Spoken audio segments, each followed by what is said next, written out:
Hey people, ఒక important వీడియోతో మళ్ళీ మీ ముందుకు వచ్చాను నేను. ఒక ఇంపార్టెంట్ మినరల్ గురించి మీ అందరికీ చెప్పాలి. అందరికీ తెలుసు బట్ ఎవరికీ తెలియదన్నమాట. అలాంటి విషయాలు అన్ని వీడియోలో చెప్పడానికి వచ్చాను నేను. అదేం మినరల్ అంటే కాల్షియం. ఎస్, కాల్షియం అది బోన్కి హెల్ప్ అవుతుంది, పాల్లో ఉంటుంది అని చిన్నపిల్లల నుంచి పెద్ద వరకు అందరికీ తెలుసు. బట్ తెలియలేని చాలా విషయాలు నేను మీ అందరికీ చెప్తాను. తెలిసిన తర్వాత మీ లైఫ్ ఒకలా ఉంటుంది, తెలియక ముందు మీ లైఫ్ ఒకలా ఉంటుంది and you will notice it.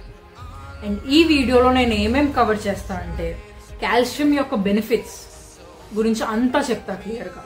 And women, మన ఆడవాళ్ళు ఎందుకు మెయిన్గా కాల్షియం తీసుకోవాలో చెప్తా. Very important point. ఏ ఫుడ్ తింటే మన బాడీలో ఉన్న కాల్షియం లెవెల్స్ పెరుగుతుందో చెప్తా. అండ్ ఏం తింటే ఉన్న కాల్షియం లెవెల్స్ కూడా తగ్గిపోతుందో అది కూడా చెప్తా. కాల్షియం తీసుకోమన్నా అని చెప్పి ఎక్కువ తీసుకుంటే ఏమవుతుందో కూడా చెప్తా అనమాట. వెంటనే స్కిప్ చేయకుండా చూసేయండి. ఫస్ట్ మనం కాల్షియం అడ్వాంటేజెస్ గురించి మాట్లాడుకుందాం. ఫస్ట్ థింగ్, బోన్ హెల్త్ అని అందరికీ తెలుసు. బట్ ఎందుకు అన్నది ఎవరికైనా తెలుసా? I'll tell you. మన బాడీలో 2 cells ఉంటాయి. ఒకటి బోన్ బిల్డర్స్ అంటారు, ఇంకోటి బోన్ బ్రేకర్స్. నేమ్స్ ఇక్కడ ఉన్నాయి. ఆస్టియోబ్లాస్ట్, ఆస్టియోక్లాస్ట్ అంటారు. ఇంత కాంప్లికేట్ చేయకూడదని నేను ఈజీగా చెప్తా. ఒక సెల్స్ బోన్ తయారు చేస్తాయి, ఇంకో సెల్స్ బోన్స్ ని తగ్గించేస్తాయి అన్నమాట, డిస్ట్రక్ట్ చేస్తాయి అన్నమాట. మన బాడీకి ఎలా అయితే లోడింగ్ అండ్ అన్లోడింగ్ కామన్, మన బోన్ కూడా తయారవడం, డిస్ట్రక్షన్ అవ్వడం కామన్. ఈ ప్యాటర్న్ మన లైఫ్ అంతా అవుతుంది. బట్ 30 years వచ్చేంత వరకు మన బాడీలో బోన్స్ తయారవడం ఎక్కువ ఉంటుంది, డిస్ట్రక్ట్ అవ్వడం తక్కువ ఉంటుంది. బట్ 30 years తర్వాత బోన్స్ తయారవడం తగ్గిపోతూ ఉంటుంది, డిస్ట్రక్ట్ అవ్వడం మాత్రం తగ్గదు.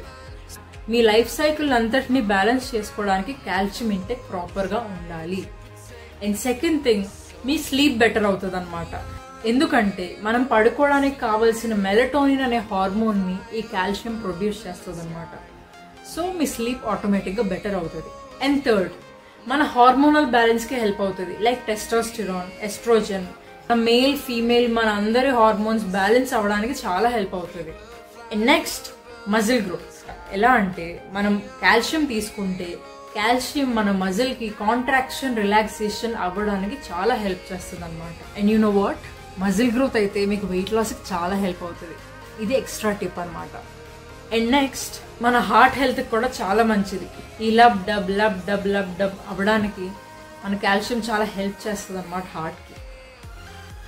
And the next and final thing, me bone health బాగుంటుంది కాబట్టి మీకు మోకాల నొప్పులు, బ్యాక్ పెయిన్, బాడీ పెయిన్స్ లాంటివి తక్కువ అవుతాయి. సో ఫైనల్గా నేను ఏం చెప్తా అంటే మనం ఏజ్ పెరుగుతున్న కొద్దీ ఈ కాల్షియం అనేది చాలా ఇంపార్టెంట్. అండ్ ఇది తీసుకుంటే మనకు సగం జబ్బులు పోయినట్టే. జనరల్గా కాల్షియం తీసుకుంటే ఏ బెనిఫిట్సో చెప్పా, బట్ మన లేడీస్కి కాల్షియం ఎంత ఇంపార్టెంటో ఇప్పుడు చెప్తా. ఫస్ట్ థింగ్, మెన్ కన్నా ఉమెన్కి బోన్ సైజ్ తక్కువ ఉంటుంది, బోన్ డెన్సిటీ తక్కువ ఉంటుంది అనమాట. సో మనకి ఏజ్ పెరుగుతున్న కొద్దీ మనం బాగా ప్రొటెక్ట్ చేసుకోవాలన్నమాట, మెన్తో పాటు ఈక్వల్గా ఉండడానికి, లేదా బేగం ముసలి వాళ్ళం అయిపోతాం. బట్ మీ హస్బెండ్కి తెలియకుండా తీసుకోండి, లేదా వాళ్ళు డామినేట్ చేసేస్తారు మీకు. అండ్ సెకండ్ థింగ్, మెనోపాజ్ తర్వాత అంటే మన పీరియడ్స్ ఆగిపోవడం స్టార్ట్ అయిన తర్వాత ఎస్ట్రోజన్ అనే హార్మోన్ తగ్గిపోతుంది. ఈ హార్మోన్ కాల్షియం అబ్జార్ప్షన్ కి హెల్ప్ అవుతుంది అనమాట. సో మెనోపాజ్ తర్వాత ఎస్ట్రోజన్ హార్మోన్ తగ్గిపోవడం వల్ల మన కాల్షియం ఇంటేక్ పెంచాల్సి వస్తుంది. ఎందుకంటే అబ్జార్ప్షన్ తగ్గిపోతే మరి పెంచాలి కదా. And third thing, pregnancy ladies, మీరు ఎంత కాల్షియం తీసుకుంటే అందులో నుంచే కాల్షియం మీ బేబీస్కి వెళ్తుంది అనమాట. సో మీరు కొంచెం ఎక్స్ట్రా తీసుకుంటే మీకు ఇంకా బేబీకి సరిపోతుంది. లేదా మీ డెలివరీ అయిన వెంటనే మీకు బ్యాక్ పెయిన్స్, నీ పెయిన్స్ అన్నీ వస్తాయి అనమాట. సో ఇదంతా బ్యాలెన్స్ చేసుకొని కాల్షియం లెవెల్స్ ని పెంచుకోండి. అండ్ ద ఫోర్త్ థింగ్ ఏంటంటే, పీరియడ్స్ లో కొంతమంది గర్ల్స్ కి చాలా ఎక్కువ క్రాంప్స్ వస్తాయి అనమాట. సో కాల్షియం తీసుకోవడం వల్ల మీ క్రాంప్స్ కొంచెం కంట్రోల్ అవుతాయి.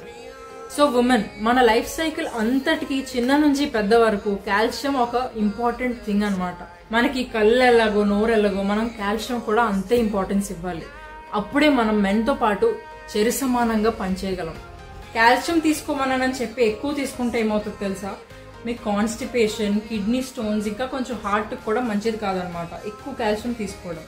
అది నార్మల్ గా జరగదు, బట్ స్టిల్ కొంతమంది ఓవర్ కాన్షియస్నెస్ తో ఎక్కువ తీసుకుంటారు అనమాట. అలా చేయొద్దు, మోడరేట్ గా తీసుకోవాలి. నెక్స్ట్, కాల్షియం ఎక్కువ ఏ ఫుడ్ లో ఉందో మీకు చెప్తా ఇప్పుడు. ఫస్ట్ థింగ్, మోరింగా అంటే డ్రమ్ స్టిక్ ఒక లీవ్స్, వాటిలో ఎక్కువ ఉంది. Next, flax seeds, chia seeds, milk. Next, orange juice, మెంతులు, కర్రీ లీవ్స్, కరివేపాకు, వీటన్నిటిలో కాల్షియం లెవెల్స్ చాలా ఎక్కువ ఉందన్నమాట. అయినో క్లియర్ గా మీకు అర్థమై ఉండదు. ఇక్కడ నేను ఒక మంచి లిస్ట్ ఇస్తాను అనమాట. ఎంత క్వాంటిటీలో ఉందో దాంతో పాటు లిస్ట్ ఇస్తాను. మీరు వెంటనే స్క్రీన్ షాట్ తీసుకోండి. ఓకే, మీరు తీసేసుకున్నారు అనుకుంటున్నాను. ఫైనల్లీ తీసుకోకపోతే బ్యాక్ చేసి తీసుకోండి. అండ్ నెక్స్ట్ థింగ్ ఏంటంటే కాల్షియం ఏం తీసుకుంటే తగ్గుతుందో చెప్తా. కెఫీన్ తీసుకుంటే తగ్గుతుంది. సాఫ్ట్ డ్రింక్స్, సోడా అలా ఈ 3 తీసుకుంటే మన బాడీకి వెళ్తున్న కాల్షియమే కొంచెం అందులోంచి కూడా పోతే ఇంకా మనకు మిగిలేదు ఏది ఉండదు అనమాట. ఈ 3టిని తీసుకోకండి అసలు మీ కాల్షియం ఇంటేక్ తక్కువ ఉంటాయి. అండ్ కొన్ని రకాల వెజిటేబుల్స్ లైక్ పాలకూర, ఇంకా కొన్ని రకాల బీన్స్ లాంటివి వండుకోకుండా తినడం మంచిది కాదు. అవి కాల్షియం ని ఇవ్వడం కాకుండా దానికి ఆపోజిట్ పనిచేస్తాయి, ఉన్నవి లాగేసుకుంటాయి అన్నమాట. సో వాటిని వండుకొని తినాలి.